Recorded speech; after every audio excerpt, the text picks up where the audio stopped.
Welcome friends, সিমদাস YouTube চ্যানেলে আপনাদের সবাইকে স্বাগত জানাই। তো বন্ধুরা, আপনাদের সামনে নিয়ে চলে এসেছি লেটেস্ট একটি আপডেট নিয়ে উচ্চ প্রাথমিকের।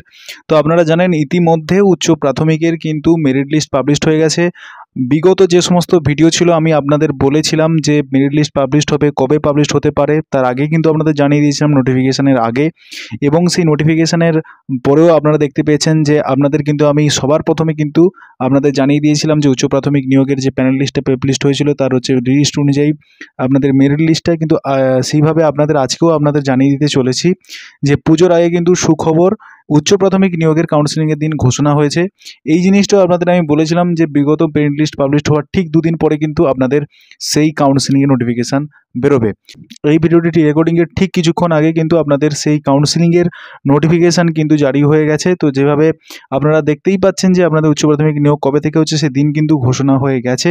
তো সম্পূর্ণ ডিটেলসটি জানবো। তো যারা এই চ্যানেল নতুন আছেন অবশ্যই চ্যানেলটিকে আপনারা সাবস্ক্রাইব করে রাখুন এরকম এডুকেশন রিলেটেড আপডেটগুলো সবার আগে পাওয়ার জন্য।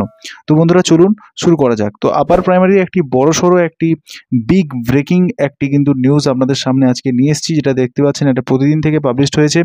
পুজোর আগে সুখবর, উচ্চ প্রাথমিক নিয়োগের কাউন্সেলিংয়ের দিন কিন্তু ঘোষণা হয়ে গিয়েছে। কি বলছে এই আর্টিকেলে, যেখানে বলা হচ্ছে কবে থেকে কাউন্সেলিং, কতদিন চলবে, শুক্রবার বিজ্ঞপ্তিতে বিস্তারিত জানালো এসএসসি। বুধবার প্রকাশিত প্যানেল থেকে নিয়োগ হবে মোট 14,052টি শূন্য পদে। তুমি দেখতে পাচ্ছেন পুজোর আগেই হাসি ফুটেছে চাকরি প্রার্থীদের মুখে। উচ্চ প্রাথমিক শিক্ষক নিয়োগের জন্য আগেই প্যানেল প্রকাশিত হয়েছে। বুধবার তা প্রকাশ করেছে স্কুল সার্ভিস কমিশন। কমিশনের ঘোষণা অনুযায়ী শূন্যপদের সংখ্যা 14,339টি। তবে হাইকোর্টের নির্দেশে 14,052 জনের তালিকা প্রকাশ করা হয়েছে। আর শুক্রবার নিয়োগ প্রক্রিয়া আরও এক ধাপ এগিয়ে দেওয়ার জন্য কাউন্সেলিংয়ের দিন কিন্তু ঘোষণা করে দেওয়া হলো। তো ইতিমধ্যে আপনারা জানেন 28 আগস্ট কলকাতা হাইকোর্ট থেকে নির্দেশ দান করা হয়েছিল যে উচ্চ প্রাথমিকের নিয়োগ প্রক্রিয়াটি কমপ্লিট করে নিতে 4 সপ্তাহের মধ্যে। তো যেটা নিয়ে কিন্তু সংশয় দেখা দিয়েছিল। পরবর্তীকালে অনেকেই সুপ্রিম কোর্টে দ্বারস্থ হয়েছিল প্যানেল লিস্টে তাদের নাম নেই বলে। তো অনেকেই কিন্তু এটা বলেছিল যে হয়তো এটা কোনো কারণে এসএসসি কোনো না কোনো কারণের দিক থেকে ডিলে করার জন্য চেষ্টা করছে। তারপরে দেখলাম রিভিউ পিটিশনের একটা আপডেট পেলাম আমরা। তো তারপরে কিন্তু বিগত 25 তারিখে কিন্তু আপনাদের সেই মেরিট লিস্টটি কিন্তু পাবলিশড হয়েছে। তারপরে কিন্তু সেই যে নিয়োগ প্রক্রিয়াটি চলছে সেখানে 14,052 জনের তালিকা কিন্তু প্রকাশ করেছে স্কুল সার্ভিস কমিশন। তো সেই দিক থেকে আর শুক্রবার নিয়োগ প্রক্রিয়ার আরও এক ধাপ এগিয়ে দেওয়ার জন্য কাউন্সেলিংয়ের দিনক্ষণ ঘোষণা করা হলো। পুজোর আগেই কিন্তু শুরু হচ্ছে কাউন্সেলিং এবং আগামী 3রা অক্টোবর থেকে কাউন্সেলিং হবে।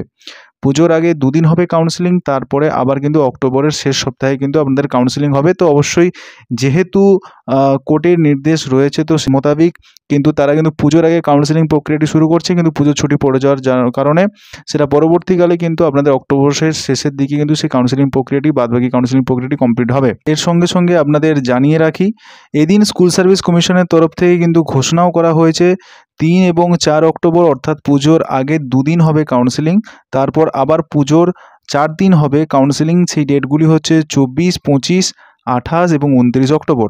এবং তারপর শুরু হবে নিয়োগ প্রক্রিয়া, অর্থাৎ নিয়োগ প্রক্রিয়াটি কাউন্সেলিং শেষ হওয়ার পরেই আপনারা জানেন সেটাই নিয়োগ প্রক্রিয়াটি আপনাদের সামনে চলে আসবে। তো কাউন্সেলিংয়ের অংশগ্রহণকারী যোগ্য প্রার্থীদের বিভিন্ন শূন্যপদে নিয়োগ করা হবে। 14,052 জনকে নিয়োগের পরও শূন্যপদ থাকবে, কারণ মোট শূন্যপদের সংখ্যা 14,339টি। 2016 সালে উচ্চ প্রাথমিকে 14,339টি শূন্যপদে শিক্ষক নিয়োগের জন্য বিজ্ঞপ্তি কিন্তু প্রকাশ করা হয়েছিল রাজ্য সরকারের পক্ষ থেকে। প্রক্রিয়া সম্পন্ন হওয়ার পর মেধা তালিকা প্রকাশের পরে দেখা যায় তাতে রয়েছে 14,052 জনের নাম, কিন্তু সেই বিস্তর বেনিয়মের অভিযোগে সেই নিয়োগ আটকে যায় মামলা জটে। এরপর 2021 সালে এসএসসি জানায় 1,463 জনের মেধা তালিকা থেকে বাদ দেওয়া হয়েছে। তো সেই মর্মে এই বাদ পড়া পরীক্ষার্থীর একাধিক মামলা করেন হাইকোর্টে এবং সেই মামলা শুনানিতে কলকাতা হাইকোর্ট জানিয়েছিলেন ওই 14,063 জনকে যে প্রক্রিয়ায় বাদ দেওয়া হয়েছিল তা কিন্তু ঠিক ছিল না। 1,463 জনকে নিয়ে 14,052 জনের তালিকা প্রকাশ করতে হবে। শুধু তাই নয়, সময়সীমাও বেঁধে দিয়েছিলেন উচ্চ আদালত। সেই ডেডলাইনের মধ্যেই বুধবার কিন্তু প্যানেল প্রকাশ করবে এসএসসি। তো সেই নোটিফিকেশানটি অবশ্যই আমরা দেখে নেব।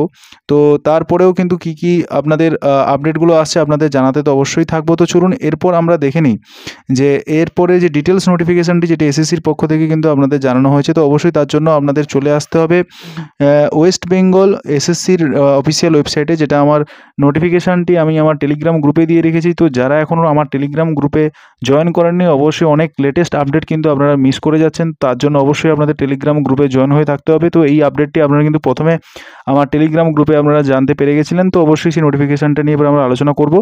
এখানে দেখতে পাচ্ছেন যে রিসেন্টলি কিন্তু এই নোটিফিকেশানটি পাবলিশড হয়েছে, এবং এই নোটিফিকেশানে আপনাদের ফার্স্ট যে আমাদের লিঙ্কটা রয়েছে, এই লিঙ্কে আপনাদের ক্লিক করলেই সেই নোটিফিকেশানটি কিন্তু আপনাদের ডাউনলোড হয়ে যাবে। তো আপনাদের সামনে রয়েছে সেই ডিটেলস নোটিফিকেশানটি, যেখানে আপনারা দেখতে পাচ্ছেন যে West Bengal central school service কমিশনের পক্ষ থেকে কিন্তু এটা জারি করা হয়েছে, যে আপনাদের ইনিশিয়াল শিডিউলটা কী রয়েছে তার ডিটেলসটা কিন্তু কাউন্সেলিংয়ের আপনাদের এখানে কিন্তু জানিয়ে দেওয়া হয়েছে, যেখানে কিন্তু বলে দেওয়া হয়েছে এক্সক্লুডিং 10% প্যারা টিচার্সরা কিন্তু এখান থেকে বাদ। এবং এই নোটিফিকেশানটা বেরিয়েছে আপনারা দেখতে পাচ্ছেন 27/9/2024, ঠিক কিছুক্ষণ আগে, যেখানে আপনাদের বলা হচ্ছে in compliance with the order honourable division bench high court Calcutta date 28/8/2024 in MAT 638/2021 other connected panel already published by West Bengal School Service Commission white memo নাম্বারটা এখানে দেওয়া রয়েছে, যেটা 26/9/2024 হয়েছিল। তো সেই অনুযায়ী যে প্যানেল লিস্টটা আপনাদের পাবলিশ করা হয়েছে, তো তার আপনাদের কাউন্সিলিংয়ের আমি ডেটগুলো আপনাদের বলে দিচ্ছি, যেখানে আপনারা দেখতেই পাচ্ছেন পিওর সায়েন্স ইউপির ইংলিশ, তার এই কাউন্সিলিং ডেট কিন্তু এখানে দিয়ে দেওয়া রয়েছে, এবং রিপোর্টিং টাইম আপনাদের রয়েছে 10:30টা, এবং বোর্ড নাম্বারও আপনাদের বলে দেওয়া রয়েছে, এবং আপনাদের টোটাল কতজন ক্যান্ডিডেট রয়েছে সেই ক্যান্ডিডেট কাউন্ট নাম্বারটাও কিন্তু আপনাদের এখানে কিন্তু বলে দেওয়া রয়েছে। তো প্রথমে আপনাদের পিওর সায়েন্সের উপরে হচ্ছে, তারপরে আপনারা দেখতে পাচ্ছেন মিডিয়াম নেম, অর্থাৎ আপনারা কোন মিডিয়ামে পড়েছেন সেই মিডিয়াম নেমটা কিন্তু পরের কলামে রয়েছে, ঠিক আছে। তো এটা কোনো সাবজেক্ট নয়। তো তারপরে আপনাদের সাবজেক্ট নেমগুলো এখানে রয়েছে, হিস্ট্রি হবে তার পরবর্তীকালে, তারপরে হবে জিওগ্রাফি, তারপরে আছে হিন্দি, এবং ঠিক একটু নিচে চলে গেলে দেখতে পাবেন উর্দু, তারপরে হবে ইংলিশ, তারপরে হবে বায়োসায়েন্স।